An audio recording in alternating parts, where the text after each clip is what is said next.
If you've ever been confused when considering the age of Old Testament figures in the Bible, continue to watch this. So we know when reading through the earlier parts of Genesis, the descendants of Adam and Eve lived for nearly 1,000 years at the time. As we move further along in Genesis, we start to see something interesting that happens. Genesis 6 tells us a story about how the sons of God descend down to the earth and bear children to earthly women. And God's response to this in Genesis 6:3 is, "My spirit shall not abide in man forever, his years shall be 120.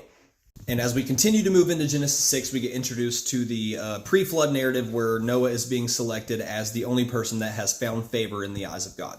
So everybody should know this story. Floodwaters come, Noah has his family and the animals in the ark, and they're riding the floodwaters until they finally recede. We move on into the new covenant that God makes with Noah, and then move on into Noah's children, and it begins to tell the story about how him and his family basically restart the world again.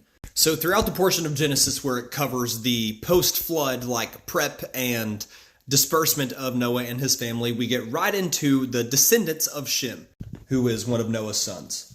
As we proceed through the genealogy, if you pay very close attention to the math on the years when each of their children are born, plus the amount of years that they live after their children, we start to see exactly how this dilution process of the old age starts to take place. With each generation of Shem's descendants, we start to see a slowly but surely decreasing number in years that they all lived.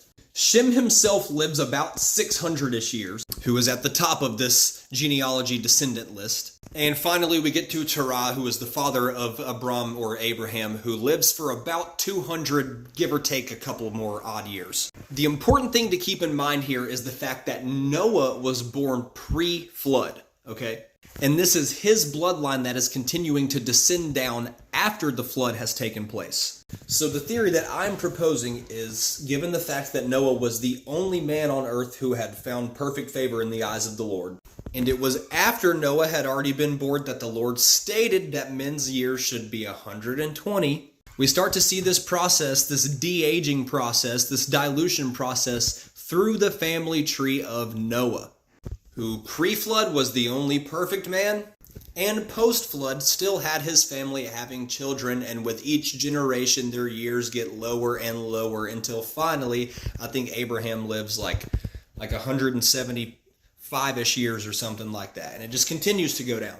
Now, some people propose that the 120 years thing is in reference to 120 years of time left before the flood comes. But just looking at the way that the genealogies of Noah and the genealogy of Shem kind of sandwich the flood narrative in the middle is interesting, and it tells me that there may be more than meets the eye there.